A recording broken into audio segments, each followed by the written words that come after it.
And now, our feature presentation.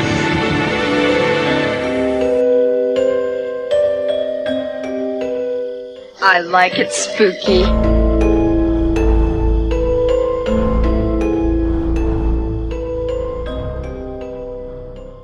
Hey everybody, welcome to this episode of the I Like It Spooky Horror Podcast. I'm Brian. I am Clint, and hot off the heels of Haunting in the Hills and Trauma at Haunting in the Hills, where I was graced with Brian's presence, we are here with feature episode 83 with a movie selection that commemorates our recent milestone of 666 Facebook followers. Let him who hath understanding reckon the number of the beast, for it is a human number. Its number is 666. Oh man, I don't have my rosary. I don't have my holy water. I left my Bible in the other room. Who am I kidding? I don't have any of that stuff. Well, no, you do have the rosary, but it was given to you by oh shit, Aline Dietz, who was Pazuzu in The Exorcist, so you're fucked, buddy. He's coming to get me. Before I die, we should probably talk about the news.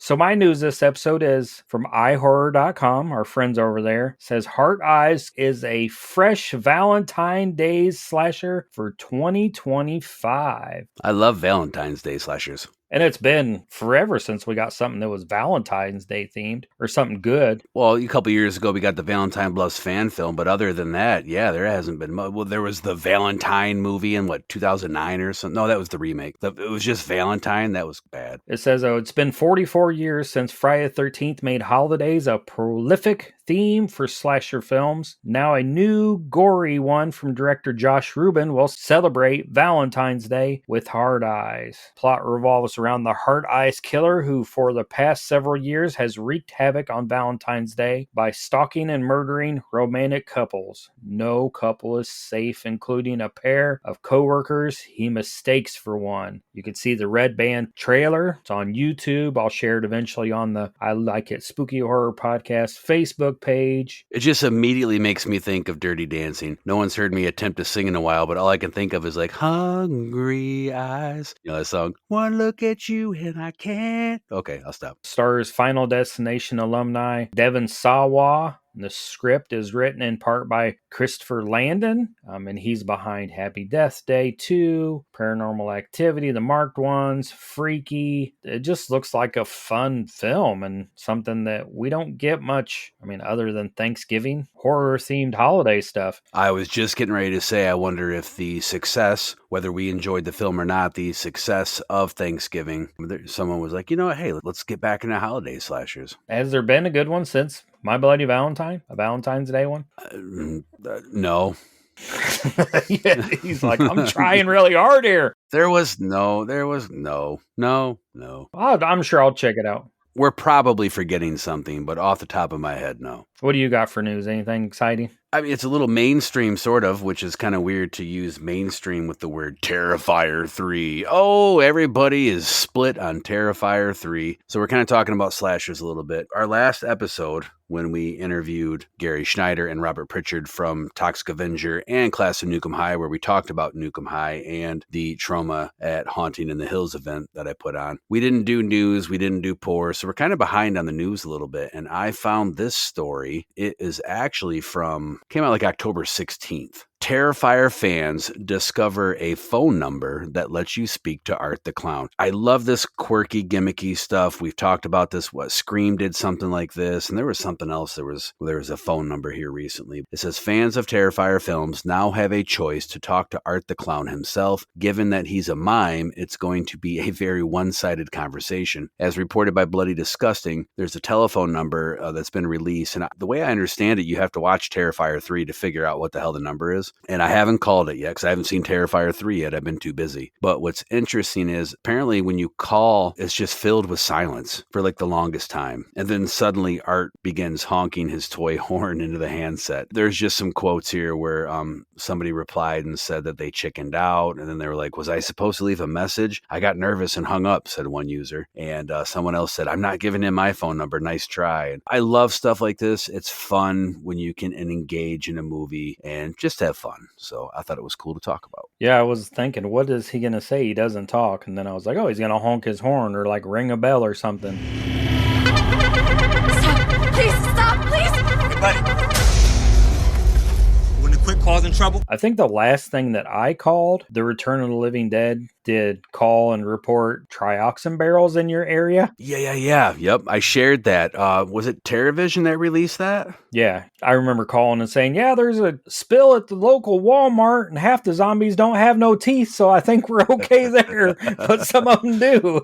That's funny. And you left like your address and phone number and somebody won a TerraVision copy of the Return of the Living Dead 2 soundtrack. They had a nice little prize pack with that. It was like some artwork and some trading cards, I think. There was a lot included in that. That was a cool thing. The commercial for it was awesome. I shared it. I had to. I don't think I bought that one. No, I didn't buy that one. I bought other stuff, but I did not buy Return of the Living Dead 2. Probably because you're poor, because you buy a bunch of other stuff. I'm poor this time. I bought stuff.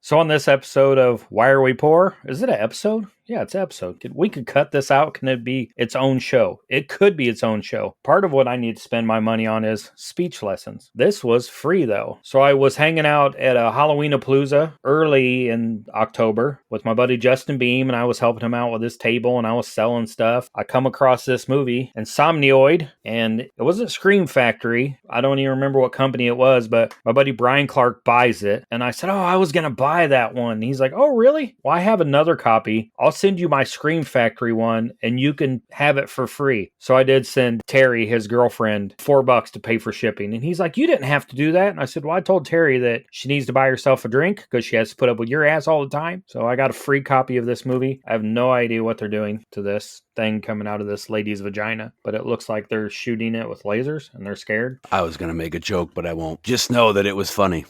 And then this is something I bought at Halloween-a-palooza. It's more scary stories to tell in the dark. It looks like an early version of the book, and it comes with the tape. Ooh. And the discussion guide and classroom activities. And I've never seen one of those with this book. No, and that's the price that I see on front of that is a damn good price. $10. Wow. With cassette and teaching guide, great for homeschooling. I don't know who's homeschooling their kids to more scary stories to tell in the dark besides me, but I picked it up. I thought it was just cool, and I bought that from Brian Clark. And then the one thing I bought in Michigan is we stopped at the Jackson Mall. Finley needed new shoes. Spirit Halloween was in there. We kind of hit up the arcade. They have a little arcade in there. Finley won a Frankenstein plushie. Well, I won it for her. Oh, cool. There's a little like movie store, comic book shop in there. Oh, yeah. It's right by the arcade. It's almost like a mom and pop GameStop. But they had the steel book of Hellboy for $4. And it's the original. It's the Best Buy version of it, even if I had a copy. That is the one thing that I bought in Michigan that's horror related. I was just busy talking to people and vending and hanging out with Robert and Gary that I didn't even get a picture with them. I didn't get an autograph from them. I feel bad now. Gary and I talked about having kidney stones. We just sat and talked like old friends. It was just people hanging out. So I told you before, just before we actually hit the record button here that, yeah, like,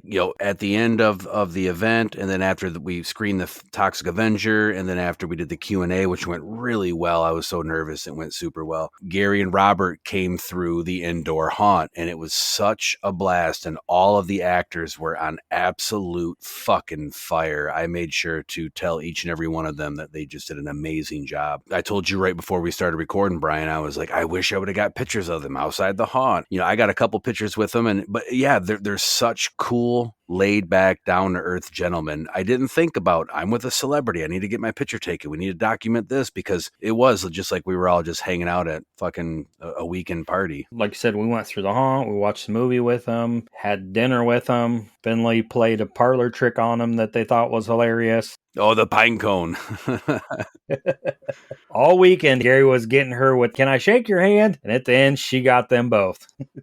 It was funny. So he goes, "All right, you guys were getting ready to leave." And Gary kneeled down. He says, "Well, I want to shake your hand." And so she holds her coat up. It was a little chillier. She had a long sleeve shirt on. And she goes like she's going to shake his hand, but her hand was tucked in her sleeve and she was holding out a pine cone like that was her hand. And it looked like a turd. And it was so funny. And I said, the only thing that would have made that better is if Finley would have said, "I just went to the bathroom." She had a blast. They were amazing. I don't know that you could have asked for better people. And I said this at the screening of the film. If these guys are at a convention, first off, go follow them on Facebook. They're the Toxic Punks on Facebook. Second thing, if they're at a convention, take your time, go meet them, get an autograph, get a picture. They will take time and talk to you. They're appreciative. They're just what celebrities I feel like should be. Nothing against anybody else, but they're what people that are in movies and just in general, if I have time at work, I take time with people, and I talk to them and I talk about the weather and what do you have planned for your day? And that stuff they will do with you. They didn't want to talk about trauma, I felt like, with us. They just want to talk about life and family and stuff like that. That's what I was getting ready to say, is they were full. And that's the thing, is if you do meet them at other conventions, they're full, both of them, full of great stories. It wasn't just trauma. And they have great stories about trauma and their time on those films and working with Lloyd Kaufman and all that. But such a wealth of experience and stories, whether it be just life experiences or different projects they've been involved in. Or when I was taking them back to the airport, I mean, we bullshit about everything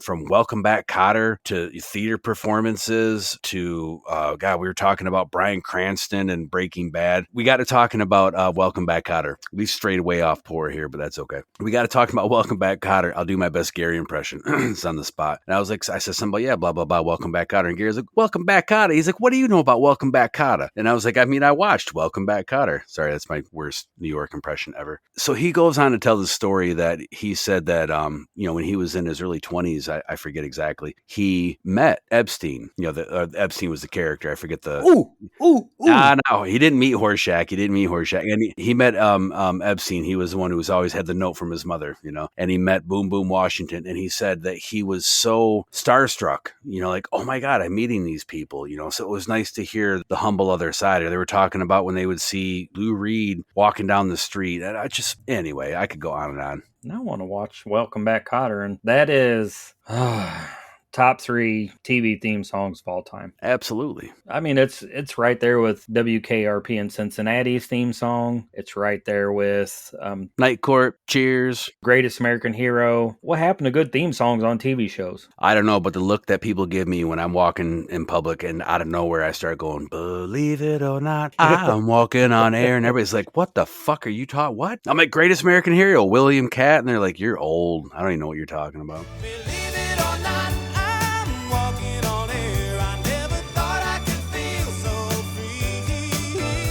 A song that surpassed its TV show for sure. Absolutely. All right, well, let's ring this thing in here. We're going to go back to poor because I haven't spent money in a while besides on investments. I got a long list, so I'm going to go through them very quickly because we've strayed and taken up a lot of time. Rightfully so, talking about a wonderful weekend and two wonderful gentlemen. Right before I went to Scarefest earlier in October, Time Warp Collectibles. I've seen them at many shows. We've vended at many shows at the same time. They have an online store. They had a Friday the 13th Part 8. It's like an 8-foot tall Jason poster. It was never for sale anywhere. It was only promotional to video stores. When I was a kid, I got one from my local video store. No clue what happened to it. Always wished I still had one. I saw they had one. It was priced reasonable. Time Warp doesn't gouge, but they do get their money's worth, but they don't ask unfair prices. So I went ahead and bought it just because I saw it and it was an impulse buy. I was like, you know what? Fuck it. I'm going to get it. Well, then like a week later, I'm setting up with inkmirrors.com. Rebecca and I are setting up at Scarefest and I look over and there they are. I went over, I said, if I was fucking smart, I would have waited 2 weeks and just bought this from you here in person and saved myself $15 shipping. I was going to go get it signed by Kane Hodder. Unfortunately, I did not get any autographs there. It was a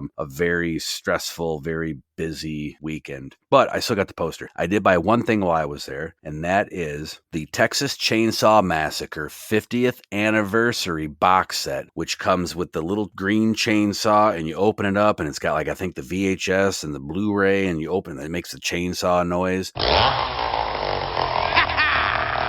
There was a vendor there that had a few of them. They normally go for about $300. He had them on a show special for $200, sealed in the boxes, in the shipping boxes. There was no way I could pass this up, so I ran over and bought one of those. Luckily, he had a display so I could see what it does, because it will never, ever, ever come out of the box until I'm dead and someone decides to do it, and then I come back and haunt them. I've recently also picked up a bunch of comics, including the new, I always say episode, the new issue of Creepshow, and I finally got around. Earlier in the year, we talked about Tales from the Crypt. Well, EC came out with new Tales from the Crypt inspired comics. They came out with Epitaphs from the Abyss, and they came out with Cruel Universe. They've been out, I think, since July or August, maybe even June, and I never got around to picking them up. So when I went to get my last Creepshow issue, I picked up everything that I could, and I got the gold foil covers and the variant covers and all that stuff. So I spent some money there. Fast forward to Troma at Haunting in the Hills, which happened, what is today, Monday? Happened 2 days ago as of this recording. Filled with a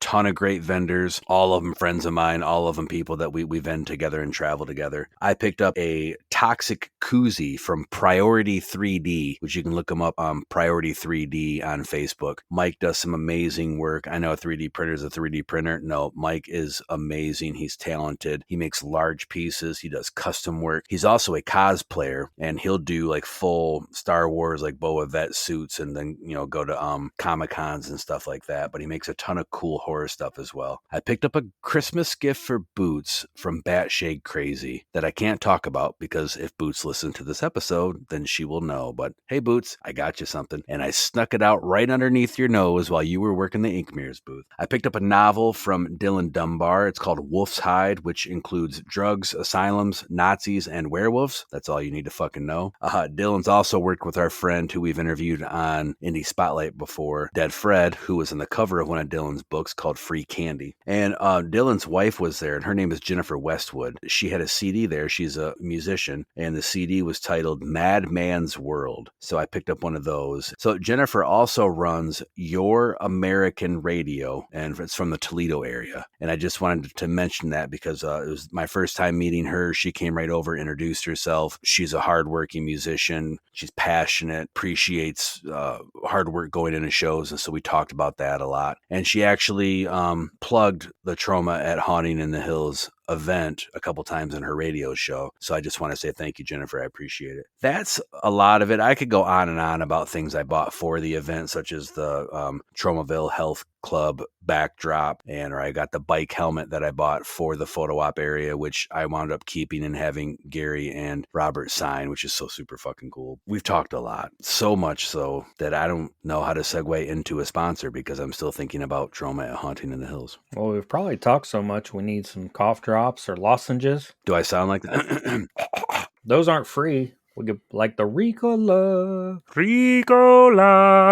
So in order to buy those, we need a sponsor. Sick of doing the same old shopping? Discover the magic of Secondhand Smoke in Galesburg, Illinois, located at 10 West Main Street. Secondhand Smoke is your ultimate destination for vintage clothing, unique gifts, and stylish home decor. Whether you're hunting for that perfect retro outfit, a one-of-a-kind present, or something to spruce up your living space, they've got it all. The store is open Tuesday through Saturday, and trust me, every visit is an adventure. Imagine walking through a store filled with treasures just waiting to be discovered. From groovy threads to quirky home decor, there's something for everyone. So what are you waiting for? Swing on by Secondhand Smoke and uncover those hidden gems. Check out Secondhand Smoke on TikTok and Facebook. See you soon in Galesburg.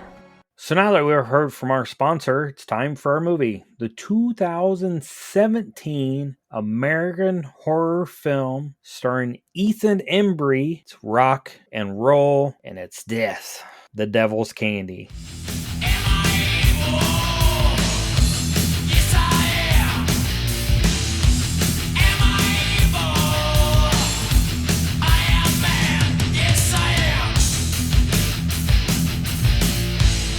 Satan!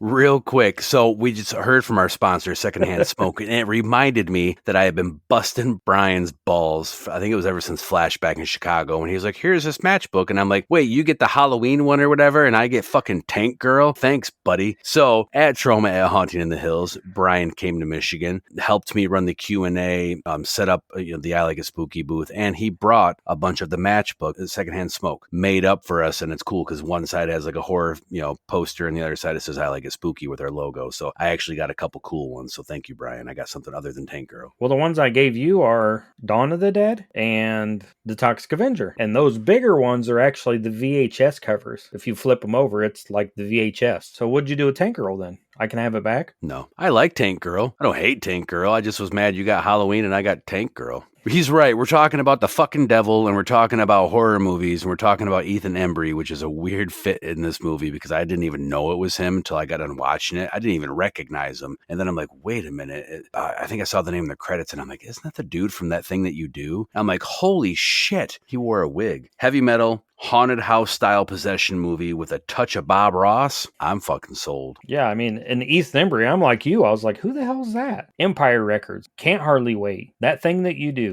Sweet Home Alabama, and this? What the fuck? He always plays kind of the wide-eyed, almost kind of like a goofy comic relief rom-com type movie, and in this he's very sweaty and very tattooed and long hair and just greasy, and he's a metalhead and he's a painter and he's just very real and very earthy. Built like a shit brick house. Oh, he is ripped. No wonder he can't be in those movies anymore. It's kind of like the Cabin in the Woods kid. You know, the Cabin in the Woods, the kid that's the stoner in that movie. Oh, yeah. They had him wear super baggy clothes because he's ripped. And if you have him wear regular clothes, who is it, Chris Evans or whoever the lead is? Yeah. He's not super ripped. So you can't have the nerdy kid like outshine your heartthrob. It's kind of like that. He can't be in those movies anymore because he's going to outshine and look better than all of the main characters. So he's got to be the dad in this film. And it's about a family. Like you said, the dad's the painter. His wife does hair maybe. She says she's going to the salon. And then the teenage daughter who loves her dad. But at the same time, there's, that little rift that builds throughout the film. The killer, the bad person, the bad guy who has some mental health issues, obviously. And it's rock and roll. And he's hearing the devil's voices. What's interesting about the Ray character, who is the killer or the antagonist,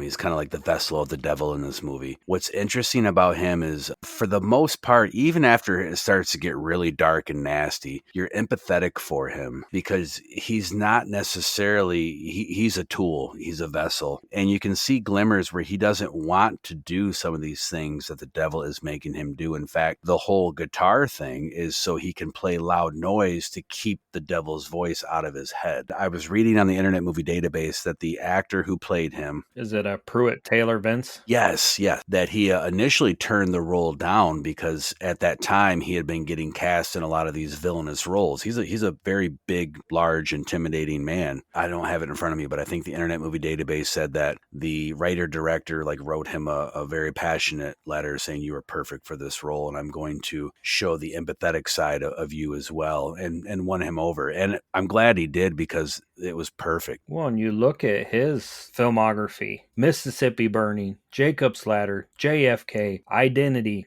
Constantine. He played J.J. LaRoche and The Mentalist for 7 years. He also appeared on many TV shows, and in 1997 he won a Primetime Emmy as a guest role as Clifford Banks in the second season of Murder One. So just an amazing character actor. This cast, it's small, but it's a great cast. This is one of those films that I don't want to give too much away because I think I want everybody to go watch it. A lot of people maybe won't like it. I think a lot of people would like this film. It's a very accomplished cast. It's a very capable cast. The daughter, Zoe, who is played by Kiara Glasgow, she is an amazing, amazing actress. And I read again on the Internet Movie Database that there at the time she wasn't a known actress, and she still is relatively still breaking through.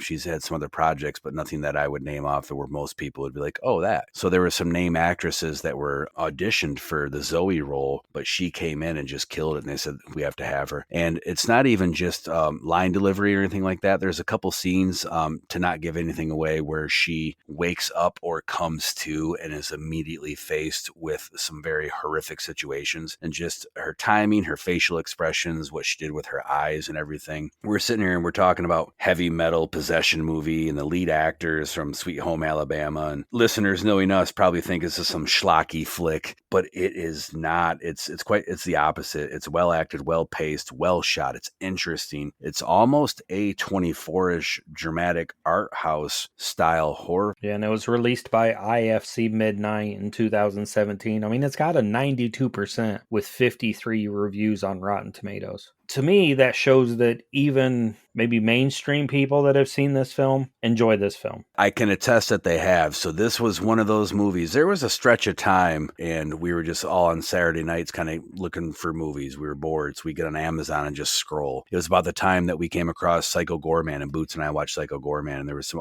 it's about the time that Boots and I found Spaghetti Man, which is not a horror movie, but I love that fucking movie. Oh, it's about the time that I watched Murder Party, that you sent me Murder Party. We came across this film, and I watched the trailer, and I was like, this looks good. And typically people around me, and I remember it's 9 times out of 10, I'd pick a movie and they'd be like, Jesus Christ, can we watch something that wasn't made in 1970 that's good, you know? And this is one of those movies that I put on. Everybody in the room was happy. Yeah, and I'm not a rocker. I like rock music, but this one's kind of heavy, but it fits. And even if you don't like that heavy metal music, it's not going to take away from the film. It adds to the film. It was almost funny when they're driving in the car and the mom's like, can we listen to something a little less heavy? Or the daughter says, like Metallica? I was like, this is way heavier than Metallica. Maybe Metallica's older stuff, like One and stuff like that's that heavy. But even then, that's a little, not nearly as heavy as what they're listening to. Well, one scene, there was some Slayer. There was a lot of thrash metal. With the loud, heavy metal music, this is a movie that you want to listen to with the volume all the way up. This is a movie you want to pay attention to. There's a lot of subtleties. There's a lot of very subtle audio things. There are scenes where you kind of hear the devil speaking to people. And that's not the only thing. This is one of those movies where there's 1 or 2 little lines explain a lot of what's going on, like a revelation. And if you miss it, you might miss what's going on. Oh, I want to go watch it again. It's been a couple weeks since I watched it because we were just super busy. So I watched it and got it out of the way. It sat with me long enough that I could watch it again. Probably be surprised all over again.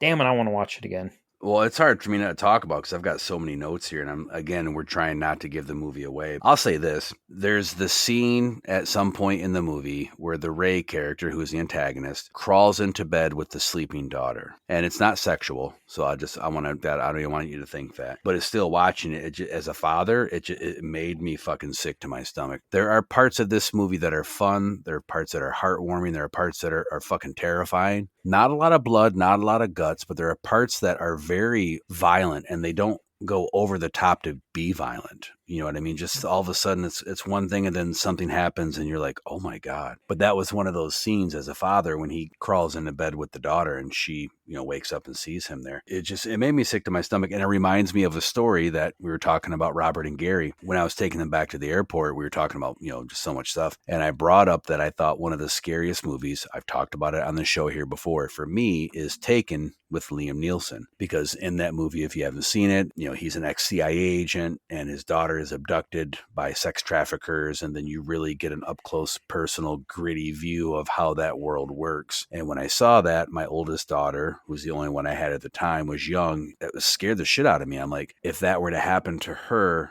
I'm not the Liam Neeson ex-CIA character. She's gone. There's nothing I can do about it. And that terrifies me, especially in that movie, to see it really grittily, if that's a word, grittily, portrayed in your face. It was the same with this. It was when he got into bed with her and then everything that ensued, it just icky. Yeah, and there's that great build up as the film goes on. It slowly builds up to getting more tense and more violent and more unsettling. You're maybe not scared, but it's unsettling until the end when all unsettling. It just doesn't. It's happy, but you're not happy. You know what I mean? I don't want to give it away, but like, I don't know that they could have done a better job at the ending. And I'll say this, which if you've seen the movie, then me saying this gives it away. But if you haven't seen it, then this is going to give you a major clue, but I don't think it's going to give it away. One of the things is as the story crescendos, we find out, the movie's called The Devil's Candy, we find out that children are candy for the devil. It's fucking gross. One of the posters that has a tagline that says, "We are his pawns, his demons on earth." All because of a damn Flying V guitar. Is that what it's called? Yep, the Flying V. I read that one of the inspirations for this movie, for the writer-director, was guilt that he had felt for time that he had spent away from his family while working. Because that is a part of the family dynamics is, you know, if you're an artist of any sort, then you know that you need that isolation time to work on what you need to work on. I don't consider myself an artist, but recording this podcast or working on the haunted house or putting shows together, it takes time away from your family. So I got that part of it. It also said that Nick Cave's song, Red Right Hand, which is included in the original Scream movie and the intro song for Pinky Blinders, was the inspiration for this film. I have no idea what that song is, but now I should probably listen to it. Play part of it here, right? Right now. You're one microscopic cog in his catastrophic plan, designed and directed by his red right hand. I don't have anything else to say because I don't want to give anything more away. What do you got? Just a couple things. And I just want to say what I just talked about taking time away from the family. There's a scene as things are starting to pick up in the movie where the father, who's the painter, gets lost in this painting. There's a reason he kind of gets lost in the painting. So that I'll make you have to watch to figure it out. But as he snaps out of it, his wife is there and he paints something different, a little more horrific than what he was supposed to be painting. And she's questioning him about it. And he looks at her and he's just very kind of blank and almost, you know, he's taken aback. He says, "I don't even remember painting this. I don't remember doing this." I could relate to that. There's been a couple times in some screenplays where I wrote where you just get going, and I wasn't writing a movie about the devil, so I don't think I was possessed. But there were times where you just start going and you almost black out. And then you sit back and look and you're like, holy shit, what did I just write? It was always really exciting when those moments happen that you get so lost in your work that you don't even know what the fuck you're doing. It just flows. So I thought that was really cool. It just made me think of that. I want to say too that the artwork featured in this movie, in the credits, they're from an artist named Matt Coyle. But the Internet Movie Database says that artwork was provided by Stephen Kasner, who, according to the Internet Movie Database, is a member of the Church of Satan and would text the director while working on the large master painting for the film, you know, the one with the eyes and all that, relaying that, quote, "He is close, I can feel him." That's fucking creepy. That is, because usually people that are members of the Church of Satan don't believe in Satan. Several churches of Satan, they're like, no, we're just called the Church of Satan. We don't believe in Satan. We just, I don't know, like goats and stuff. Believe in a different, like goats and stuff. They believe in a different set of values. Well, whatever he was drinking that week, take that away from him. Ooh, I'll do a Horseshack moment. Ooh, there's one more thing. There is a scene towards the end where there's a very chaotic, violent, noisy scene, and then it ends. But the camera stays stationary, and you are left in the quiet of this area where all this shit just happened. And it very much reminded me, and I know this is kind of dumb, but it reminded me of the beginning of Friday the 13th, Part 4, where you see all the cops and the helicopters and the ambulances taking everybody away from the end of Part 3. And then they just leave the cameras there, and all of a sudden the woods are quiet, and you hear the owl and the birds. And it's so cool because I've often thought about that. Like, what if you're walking somewhere and you come across this very serene place and you don't know that 5 minutes prior there was a grisly fucking murder there or something. So it was just a cool scene. I loved how they kept the camera there for a while and just allowed you to kind of silently digress what had just happened. Ask me if there's anything else I want to say. Is there anything else you want to say? There is, but I'll give it away. I could give you some recommendations if you like this film. Yeah. Let's do that. So if you like The Devil's Candy, here's some recommendations, and you can tell me how you feel about my recommendations. The first one is from 2015. It's called We Are Still Here. I've seen the film. It was a good film. No, I don't think I've seen it. The second film is also from 2015 called Green Room. Yes. Green Room's great. It is different because Green Room doesn't deal necessarily with possession or evil spirits, but it does very much deal with the evil of men. And yeah, they're both kind of the same visual and audio style of film. They both involve hard music. I love Green Room. And then the third one is from 2020. It's called The Dark and the Wicked. So not heavy metal, but possession. Never seen that one either. A little bit of everything. We Are Still Here is more of a ghost in the house. That's another thing about The Devil's Candy. It's pretty much 1 or 2 locations. It doesn't stray very far away from the house. I mean, there's maybe 4 locations total. There's the school, the house, the motel. You do get the inside of the art studio, which interestingly enough is the Belial. It's ran by the guy who played Cyrus in the 13 Ghosts remake, who I'm pretty sure is another vessel of the devil. But maybe I'm wrong. Watch the movie. Tell me what you think. No, it's a very indie feel to the movie. The credits aren't that long. And the music fits. The music fits. And you know what? Look, the ending of this movie, it is perfect. There's no flowery bullshit. There's no the sun's rising. It's not even dark and grim. It is just the ending of the fucking movie. And I appreciated that so much. There was no need for the continuation like you see in a lot of movies in general, but horror films, like, I don't want to give it away. It ends really well. One other thing I want to do also is where you can buy this film. I watched it on Canopy, which is a free streaming service. I don't think it's streaming anywhere else for free. Now without a subscription. I saw AMC Plus, Shudder, Philo, Prime, which is where I rented it. But you can also go to Amazon and grab a copy. It looks like just a generic copy of the film. Right now it's on sale for $14. Or you can go over to eBay. It looks like there's an Umbrella Entertainment, which would be a British company. It's Worlds on Film Beyond Genres, Volume 18. It looks like a beautiful slipcover from Umbrella, so I can watch it. But most people that don't have a region-free Blu-ray player can't watch it. But it looks like a beautiful release with probably lots of special features. So you can watch it on Canopy for free, or you can buy it. This is going to be a great movie to screen at Haunting in the Hills and have a couple hard, heavy fucking bands play as well. That would be fun. I'm just fucking getting started, ladies and gentlemen. Do you have earplugs? No. Who needs earplugs? I'll bring some. I'm almost fucking deaf. I need to protect my hearing. You know how old you are? It doesn't matter anymore. It's because I got ear infections all the time when I was a kid because my parents didn't love me. Oh. Next time I see you, instead of shaking your hand, I'm going to give you a big hug. I can't wait. No, I'm not going to do it. I'm going to air bear my actor Aaron, who wears the panda suit, out to Haunting in the Hills. I'm going to have Aaron give you a big hug. Let's rate the damn movie. Go for it. So I'm going to give this film 8.5. I wrote something down. I can't even hear the damn thing. 8.5. What? 8.5. 8.5 something or other? Cut off Metallica t-shirts worn by a teenager. Going to school in Texas where nobody likes her or nobody understands her music. I'm sure them kids listen to country. That has got to be the longest, lamest, most confusing rating I've heard on this show yet. Well, if you watch the movie, you'll understand it, right? Well, that's true. I'll throw one at you. And I debated because 10 corpse-filled suitcases out of 10. I give this movie a 10. The 10s I try not to throw out. I don't think either of us do, lightly. And I know that one of the things that I always keep in mind with my high ratings is the cultural relevance. Like Halloween, in fact, impacted the genre. Chainsaw Massacre, Night of the Living Dead impacted the genre. I don't think this movie necessarily impacted a genre, but it's just good. It's just from front to back, beginning to end, solid. It is what it says it's going to be. It's got some plot twists. When you think it's predictable, then they switch it up a little bit. The ending is perfect. 10 out of 10. Watch this movie. Go rent it today. Go buy it like Brian was saying and watch it. Better yet, save some money. Come to Michigan here sometime in the near future. Come to Haunting in the Hills.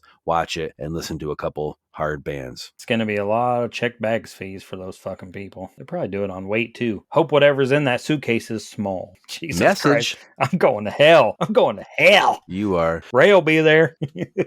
So look, he said Ray will be there. I don't think so. Because again, Ray was a vessel. I think Ray's in heaven and Ray's forgiven. He didn't want to do the things he was doing. I had a question I wanted to ask you, and now we're kind of dancing around it. So I don't understand why when a certain character in the film digs a hole in the ground to bury a suitcase for whatever reason, pulls up the old suitcases first. Like, what is that character doing with those old suitcases? Is it like rotating stock for freshness? You know, like you buy a new jug of milk, so you pull the old one forward, so you finish that first. That was the only thing I didn't get. Maybe he's providing the Sawyers with their meat for the barbecues. Oh, nice. You just gave it away. I knew I shouldn't have said it. They are in Texas. God bless Texas. Hot damn. It's all one movie. Fuck.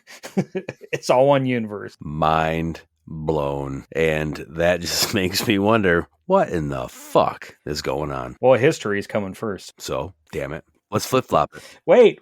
This is how fucking long it's been or how tired we are after this weekend. We got to hear from our podcast network first. Ooh, we are out of practice. Oh, shit. Hold on. That takes me back to something I forgot to talk about in Poor. Earlier, you talked about being a Halloween-a-Palooza, which is put on by our podcast network, the PFPN, who we will hear from in just a minute. And Brian got an autograph for me on my Nightmare on Elm Street Part 5 toy because Joe Seeley was there and he played the Mark Gray character. So that's something else I'm poor for. And I think I paid you for something else too. Podcast Network, Halloween-a-Palooza. Let's hear from the PFPN.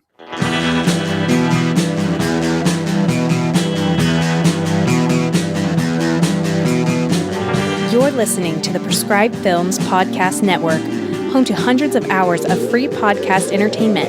The shows on this network all have a common goal, providing you with the best discussions about movies and other forms of entertainment media. The PFPN hopes to fill your earholes with audio joy. Visit our website with links to all the other amazing shows at www.thepfpn.com. Thanks for listening.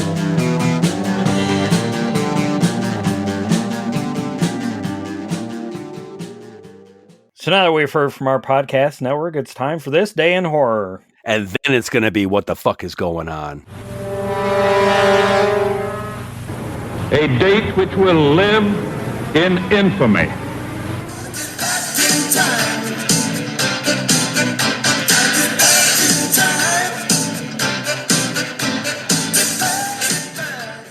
Covering from November 10th to the 23rd, and on November 10th in 2017, we got Mayhem. Is that the one with Glenn from The Walking Dead? Yep. Okay, I haven't seen it, but I know what you're talking about. And then on November 12th, we get Slumber Party Massacre in 1982, Creepshow in 1982, classic, and Seed of Chucky in 2004. That is somebody's favorite Chucky. I can't remember whose. Was that Finley's favorite? I can't remember if it's that one or if it's Bride of Chucky. It's between those two. It was either you telling me that or Rebecca telling me that about one of her girls. And then on November 13th, we get Saturday the 14th in 1981. Saturday the 14th. The Running Man in 1987, which sounds like its cast is coming together really well. We covered that, and we both liked that movie. Well, the remake's cast is coming together. Bram Stoker's Dracula in 1992. Wow, November's a good month for movies. I Still Know What You Did Last Summer in 1998. It was a good month for movies.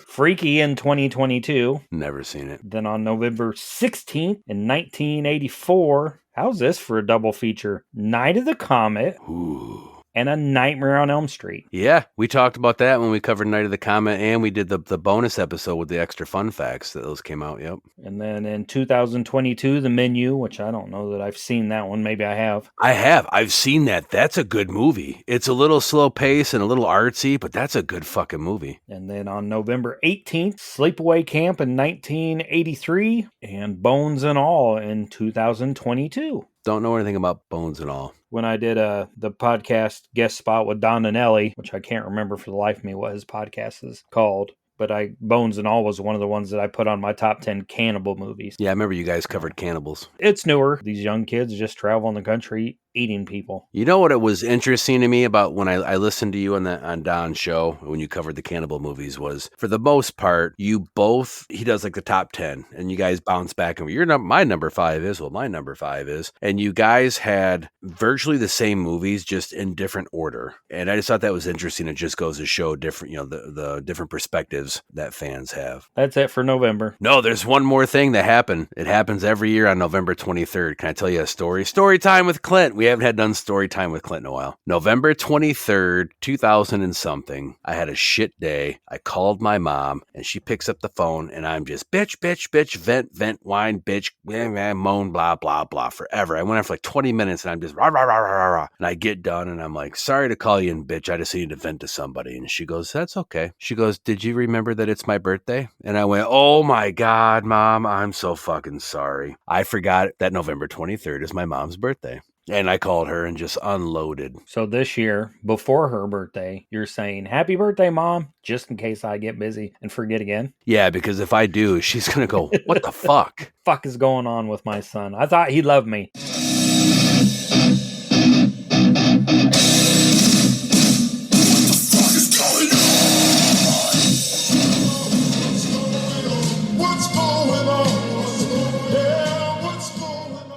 So I have nothing going on that I know of. I mean, there's a toy show coming up in the Quad Cities. I don't know if that's November or December. They got the Acolytes. The Acolyte Protection Agency is going to be there.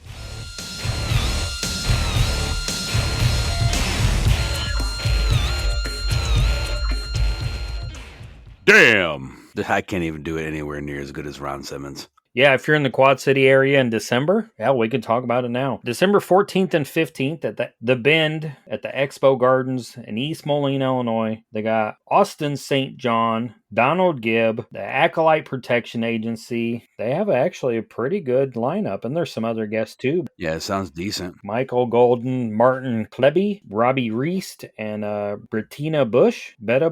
Some of the people are comic book people, and some of them are actors. And I mean, Donald Gibbs in Revenge of the Nerds and Bloodsport. I mean, yeah, for a little show that's, I mean, it might get bigger, but $10 Saturday, 10 to 5, 12 and under are free with an adult. So guess where Finley and I are going? I expect some pictures, not like when you went to Trauma at Haunting in the Hills. I'll see if she'll take her pine cone with. It's going to become like the famous pine cone. But I mean, other than that, I got nothing. I mean, there's still cons going on. I know that Monster Mania is coming up at Oaks, PA in Philly. And that's, I think, the 8th, 9th, and 10th, or 9th, 10th, and 11th. I don't have a calendar in front of me, but... So that'll be over already by the time this airs. The New York Blood and Ink Tattoo and Horror Con in White Plains, New York, November 15th through the 17th. The Dark Art and Oddities Con, which is in DeKalb, Illinois. I didn't know anything about that. The 16th through the 17th of November. Days of the Dead Chicago, November 22nd through the 24th in Rosemont at the Crown Plaza. And that looks like it has a decent lineup. Yeah, that's about it. I mean, Preserve Halloween Festival in Savannah, Georgia is November 23rd through the 24th. And Christmas to Dismember is November 30th in Mesa, Arizona. And I mean, there's still a couple more after that before the end of the year. And then we get, I mean, there's already shows in January. 2 shows in January. 1, 2, 4 in February. Hell, March, there's like 8 of them. It never stops. No, it does slow down this time of year a little bit, but it does never stop. I know a couple things that are coming up, so we've been so busy. Also, if you haven't heard from Leah Stalker in a while, she's been a little busy as well because she came out for the first time ever, and acted with me out to Haunting in the Hills. Did an absolutely amazing job. I'm so glad that I asked her and that she accepted. Just amazing. Mama Stalker, aka Taylor Slash, was fucking amazing. She's been tied up with that, so you haven't heard Mishmash in a while. We haven't done Indie Spotlight in a while. So here in the near future, we're going to be doing, just like we did last year, we're going to put out an Indie Spotlight where we're going to cover some more independent vendors to point you to for Christmas shopping for the weirdo in your family, in your horror circle, or me, if you want to buy me, or Brian, if you want to, I guess. So that's coming up. And speaking of Leah, I shouldn't say this because I don't know if it's going to happen, but her and I were talking. The idea is getting kicked around. I saw the light bulbs in her eyes. I think Mishmash might be mutating into Midwest Mash sometime here in the near future, but don't hold me to that. As far as what I've got going on, no shows. I don't have anything going on out to the Nugget, out to Stagecoach, Haunting in the Hills, Psychotherapy, whatever the fuck you want to call it, other than we're going to be closing down the haunt. I'm going to be hopping back across the street and work on some more building repairs, but I am going to be putting a focus on one of the components of all of the shit I'm doing out there is we're going to be bringing to life in Michigan, which has been been dead for a while now, the horror movie host scene. We've got Svengoolie, there's Joe Bob. Michigan used to have the Ghoul, used to have Sir Ghastly. Or no, the Ghoul was the Ohio area, but we had Sir Ghastly Graves. I'm working on bringing that back to the Michigan area. Stay tuned because there's a lot of things that are coming. We're just scratching the surface with this Trauma in the Haunting in the Hills and the Haunted House Haunting in the Hills that happened this fall. But I think that's going to be my focus here over the winter. So stay tuned. Boils and ghouls. Don't worry, it won't be me because you already have to listen to me talk too much and then you got to see me in TV. Fuck that. I'm excited. Excited because I said it's not going to be me on TV? No, I'm just excited to see something. Some horror host. I'd love to say who, but who I am in talks with is an established person, so I don't want to throw the name out of it. Nothing's signed yet. You know, that's Finley and I's wheelhouse. Horror host is what we love. Oh, I'm excited. Oh, excited. Me too. Me too, me too. Me too. Like and subscribe to I Like It Spooky Horror Podcast. You get us one week, you get me and Rod the other week. I mean, I'm sorry for the letdown, but spooky one week, you get the wrong podcast died the next week. What else do we got? Well, like I say, Mishmash is coming back. Whether it's going to come back as Mishmash or if it's going to come back as Midwest Mash, we're not quite for sure yet. Indie Spotlight will be coming back. We're definitely going to be highlighting some of those independent vendors, artisans, just in time for, I was going to say Halloween. It's always Halloween in my fucking head. Just in time for Christmas. Follow us on all of our socials. Make sure to continue to follow Haunting in the Hills on Facebook. Follow Stagecoach Stop on Facebook. And make sure, I've been talking about this a little bit, but if you need something to listen to besides our lovely voices to get you through your day, go to Radio Free Brooklyn. Radio Free Brooklyn is Robert Pritchard's, based out of New York, internet radio project. And every Thursday from, I think it's midnight to 2, is his show specifically, which is called Bushwick Garage, where he plays a lot of psychedelic rock and just all kinds of different genres of music. And it's a great, fun fucking listen. And hopefully you get hooked on it and enjoy it. Yeah, if you can't stay up too late, it's archived, so you can go back and listen to old episodes. And like I mentioned earlier in this episode, if you need something else to listen to from the Toledo area, it's Your American Radio from Jennifer Westwood, which I have not listened to yet. But she was a cool fucking person. She helped plug the show. That's not why she's a cool person. That just makes her a cooler fucking person. So I intend to check that out, and hopefully you do as well. Appendages from Tubi. Check that out. God, what else? I mean, our short Indie Spotlight with Rod and I. Again, you got to look at Rod, but that's all right. We're covering some fun shorts that I feel like are flying under the radar. And those are on our YouTube channel, and I think maybe eventually we'll kind of come to where you can just listen to them on the podcast. You just put on the podcast, be like, oh, I want to go check this short out, and I don't want to look at their ugly faces, so I just listen to their ugly voices. Yeah, Rod Ugly. Yes, that's what I heard. Yeah. Yep. Yeah, we just always seem to have something going on. Hey, can I interject again real quick? Rod, it's been a while since I've seen you. I constantly bust your balls whenever we sit down and record. I just want you to know that for the most part, I love you. And I hope that the next time Brian comes up or I have another event that you come along as well, it'd be great to have you here and bust your balls in person. I told him he could drive to my house and he could sit on the roof and come because there was no room in the car, but he didn't want to do that. Maybe I'll save him a seat next time he could ride in the back. Maybe we could send down Cursed Herman to pick him up. Oh, yeah. He could definitely ride in the back of that. See if he survives the drive. Satan! Satan! Satan! What do you think this is all about? You think this is a fucking costume? This is a way of life.